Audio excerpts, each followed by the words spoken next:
Welcome, brave souls, to Sinister Signal, the place where fear whispers in the dark and nightmares refuse to stay in your dreams. Tonight we bring you the terrifying nightmare that became reality. A chilling tale that will make you question what's real and what's waiting for you when you close your eyes. Before we dive into the darkness, take a moment to get comfortable, dim the lights, put on your headphones, and prepare for a journey into the unknown. And if you love spine-tingling horror stories that send shivers down your spine, do me a favor. Hit that like button, subscribe to Sinister Signal, and turn on notifications so you never miss the next terrifying tale. Now, are you ready? Because once we begin, there's no waking up from this nightmare. Let's step into the fear together. The city never slept anymore. No one dared to. A sickly haze hung over New Arcadia, a once thriving metropolis now choked by fear. It was the epicenter of the phenomenon people called the Bleed, where dreams, warped into grotesque nightmares, clawed their way into reality. Shadows writhed on walls, whispering secrets in voices not their own. Children wailed in their sleep, their cries twisting into hollow echoes that made even the bravest men shudder. Isaiah Cole had learned young that he was different. While others cowered from their nightmares, he could step into them.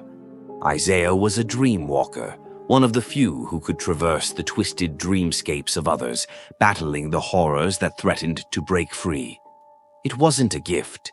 It was a curse he never asked for.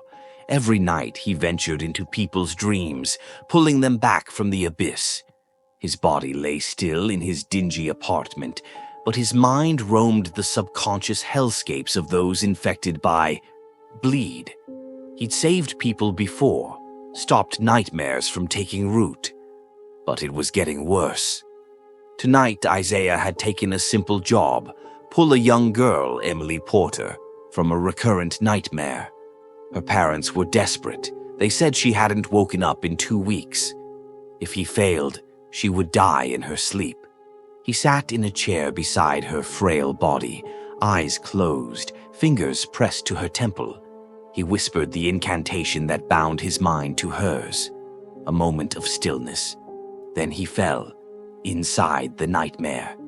The dreamscape was an endless forest of bone-white trees, their leafless branches reaching like skeletal hands into a bruised sky. A crimson moon hung overhead, pulsating like a beating heart. The air smelled of rot. Isaiah found Emily standing ahead, her tiny frame trembling, her eyes fixed on something behind him. He turned. A towering figure loomed in the mist. It was faceless, wrapped in flowing shadow, its elongated fingers twitching as if eager to grasp something precious. "The Hollow Man," Emily whispered. "He's coming." Isaiah had fought nightmare manifestations before, beasts of mindless hunger, crawling things with too many eyes, weeping women with stitched mouths. But this thing, it was different. The Hollow Man stepped forward, and the trees around them bent away, recoiling from its presence. A deep, guttural whisper slithered into Isaiah's mind.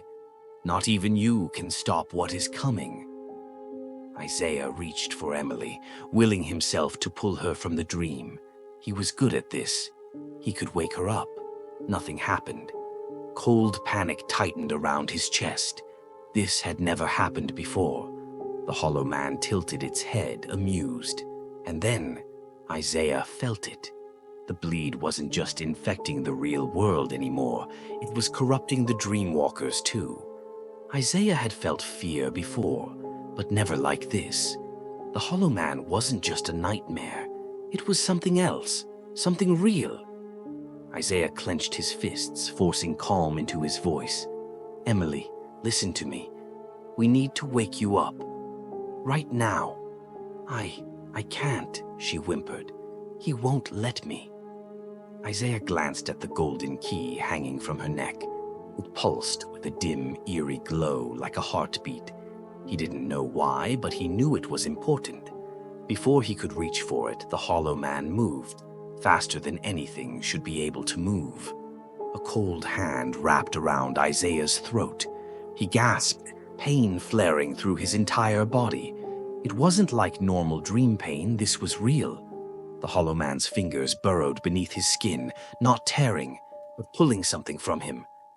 "You cannot stop what is coming, Dreamwalker." The voice slithered into his skull. Isaiah's vision blurred. His body felt split, as if some invisible force was peeling him from himself. Then, Emily screamed. The golden key flared blindingly bright, and for an instant, Isaiah saw something beneath the Hollow Man's hood. Not a face, not a monster, a void, a yawning, endless darkness. And then, he woke up, back in reality. Isaiah's eyes snapped open, his body convulsed in his chair beside Emily's bed. A sickening headache pounded behind his skull.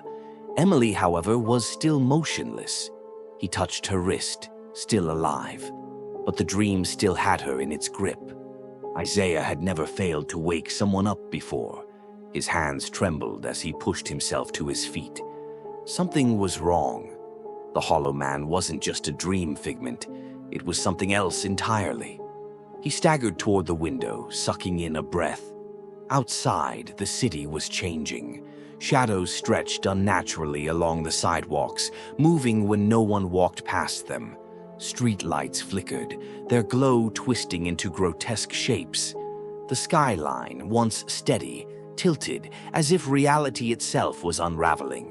The bleed was spreading, and now, for the first time, Isaiah had no idea how to stop it.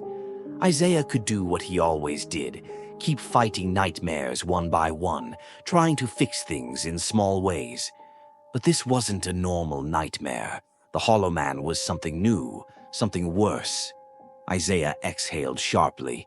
He had only one option: find out where nightmares were coming from, stop it at the source. He needed help. Isaiah did the only thing he could. He dove back in. This time he was prepared. He reached into Emily's dream, seizing the golden key before the Hollow Man could react.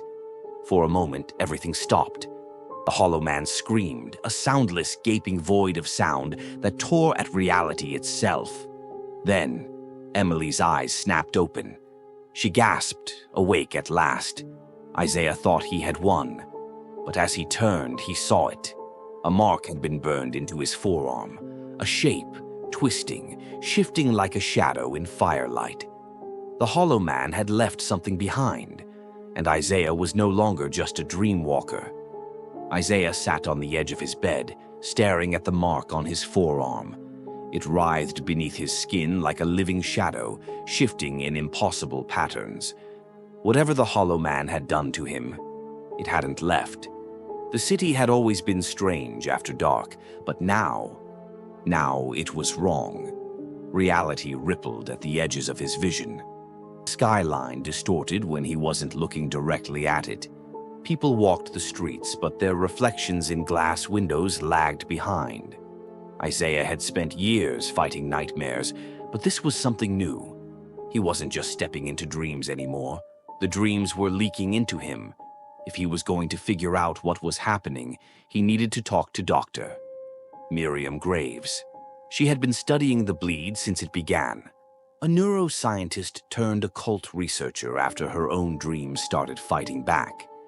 She had theories about how it all started, about why some nightmares manifested and others didn't. Her lab was underground, buried beneath an abandoned subway station, one of the few places the bleed hadn't touched yet. Isaiah found her hunched over a monitor, her face illuminated by dim blue light. She barely looked up as he entered. "You look like hell," she muttered. Isaiah pulled back his sleeve, revealing the shifting mark. Her eyes widened. "What did you do?" "Not on purpose." She grabbed his wrist, turning his arm under the light. The mark pulsed beneath his skin, sinking to his heartbeat. "I've seen this before," she whispered. "Not on a human, though." Isaiah swallowed. "What does it mean?" Miriam hesitated, then turned to her desk. She pulled out an old yellowed book and flipped through the pages. Her finger stopped on a drawing. The the same mark on his arm carved into the walls of an ancient ruin. "They called it the brand of the Hollow," she murmured. Isaiah's stomach turned. "What does it do?" Miriam exhaled. "It doesn't just let nightmares through. It makes you a part of them." Isaiah's pulse pounded. The room shuddered. The lights flickered. Shadows pooled unnaturally in the corners, stretching outward like hungry fingers. A voice slithered through the air. "You took something that belongs to me, Dreamwalker." Isaiah spun toward the doorway.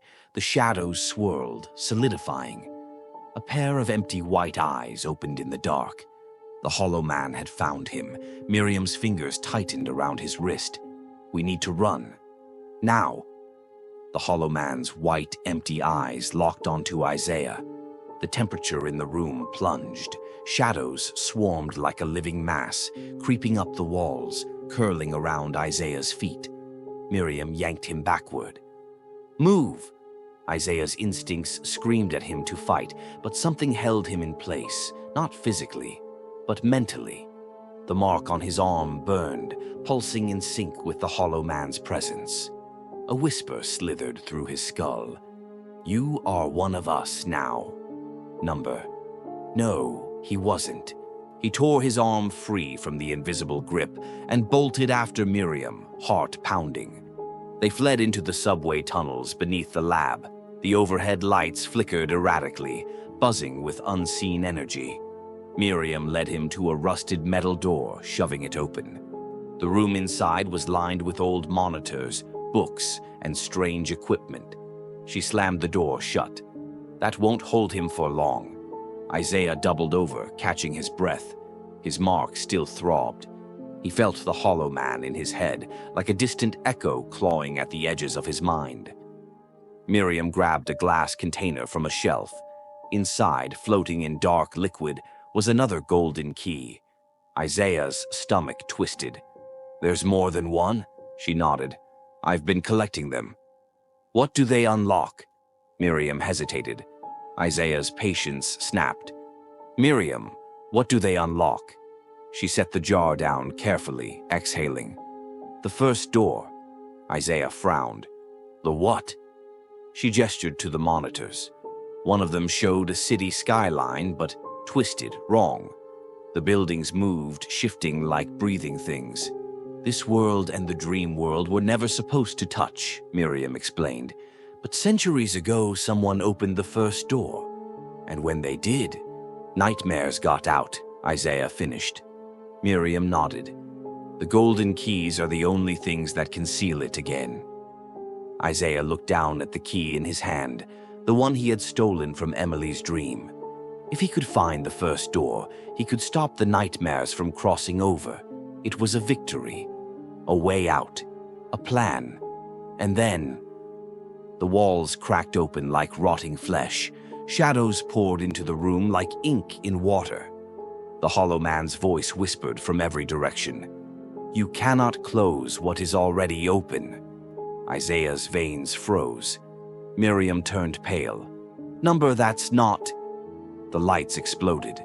A cold, skeletal hand burst through the shadows and grabbed Isaiah by the throat. Pain, unreal, searing pain. His vision flickered. He wasn't in the room anymore. He was falling into a world of endless nightmares. Isaiah hit the ground hard, the impact rattling through his bones. But it wasn't the lab floor beneath him. It was something soft, wet, pulsing. He looked down, his hands pressed against a floor made of flesh, veins crawling beneath the surface like worms. The air was thick with the scent of decay.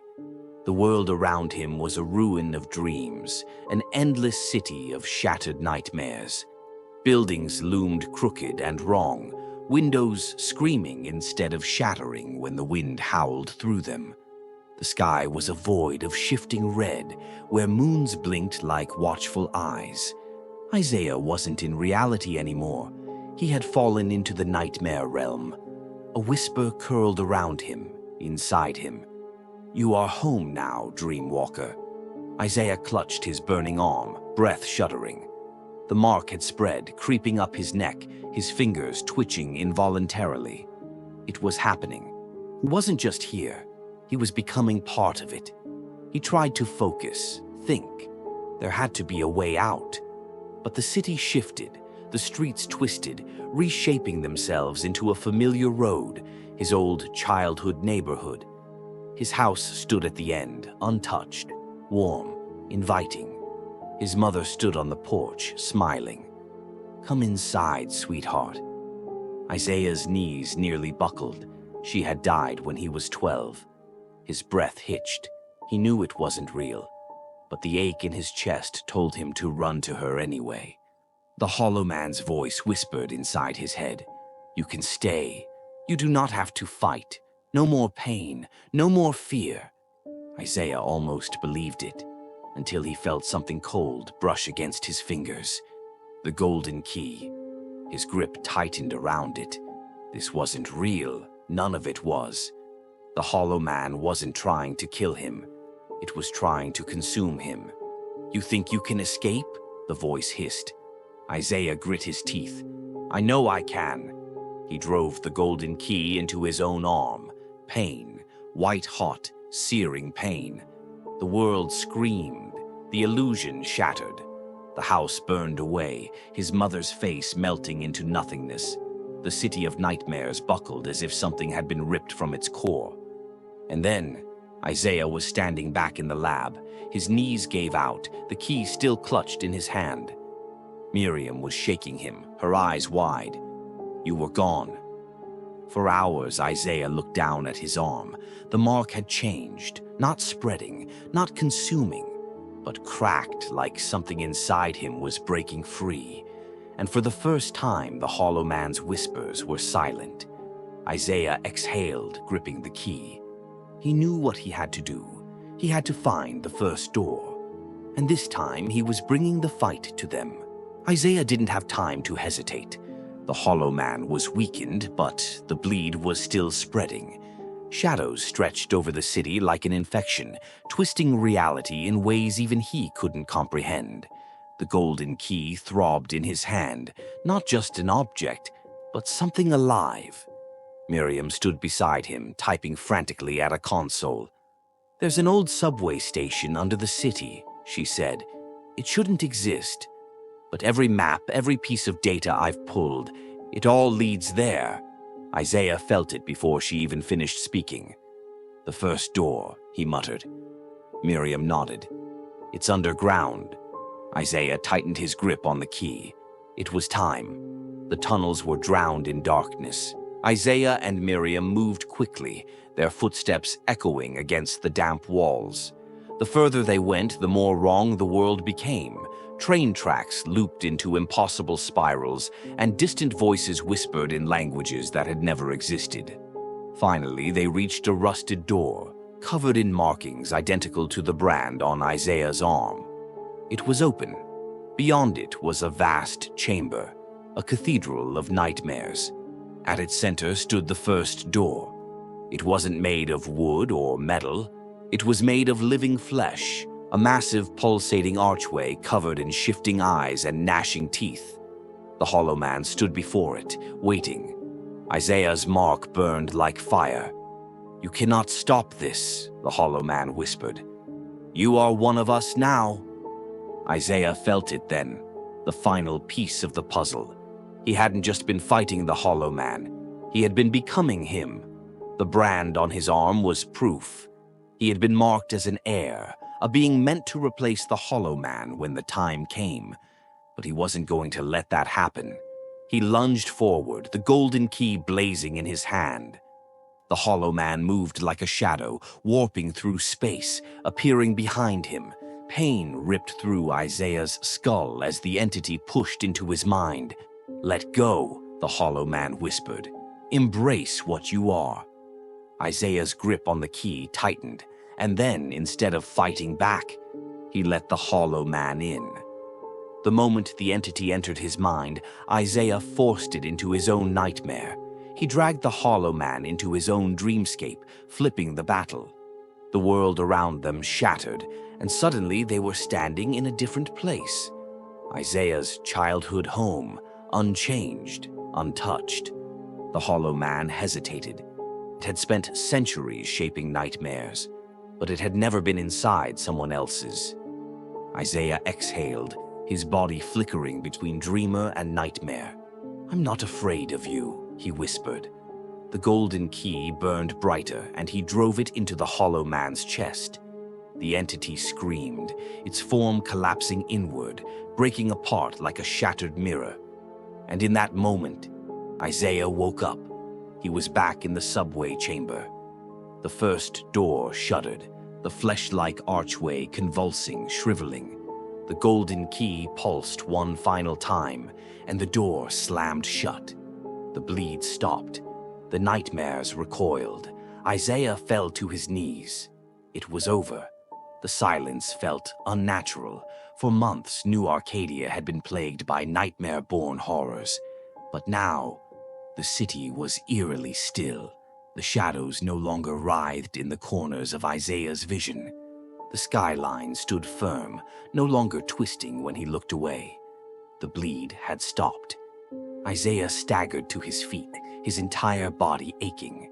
His pulse pounded against the scarred remains of the mark on his arm. It was no longer shifting, no longer alive, just a burned impression, a remnant of what he had been forced to become. Miriam helped him stand. Her eyes were wide, still processing what had happened. "You did it," she whispered. Isaiah nodded, but he didn't feel victorious. He felt hollow. The Hollow Man was gone. The first door was sealed. But Isaiah had spent so long fighting nightmares that he wasn't sure how to exist without them. His fingers curled around the golden key, now dull and lifeless. He thought back to the moment he first saw it, hanging from Emily's neck in the nightmare. He hadn't understood its purpose then, but now he knew. It had been a lock and a weapon, a means to both open and close the first door. But who had given it to Emily in the first place? A chill crept up his spine. Had someone wanted him to find it? Had he played into something bigger than the Hollow Man? His thoughts were interrupted by the distant sound of sirens. The real world was waking up, adjusting to the absence of horror. He and Miriam exchanged a look. "This isn't over," he murmured. She nodded. But it's a start." The nightmares were gone. And yet, Isaiah couldn't sleep. He sat on the rooftop of his apartment building, watching the city below. New Arcadia had started to breathe again. People walked the streets without flinching at shifting shadows. Streetlights no longer flickered with unseen movement. The world was healing. But Isaiah wasn't. His fingers traced the scarred mark on his arm. The Hollow Man was gone, but something still lingered inside him. He reached into his pocket, pulling out the golden key. It was cold now, lifeless, but he couldn't bring himself to throw it away. He exhaled, staring at the skyline. Then, a familiar whisper curled through his mind, so soft he almost didn't hear it. "You closed one door." Isaiah's blood ran cold. "But there are others." A gust of wind rushed past him, sending a single sheet of paper skidding across the rooftop. It stopped at his feet, a drawing of another key, different from his. Below it, a set of coordinates. Isaiah clenched his jaw. The Hollow Man had been a monster, but it hadn't been the only one. New Arcadia had been saved. But somewhere else, another nightmare was waiting. Isaiah pocketed the key, rising to his feet. He wasn't just a dreamwalker anymore. He was a hunter, and his fight wasn't over. The end, for now.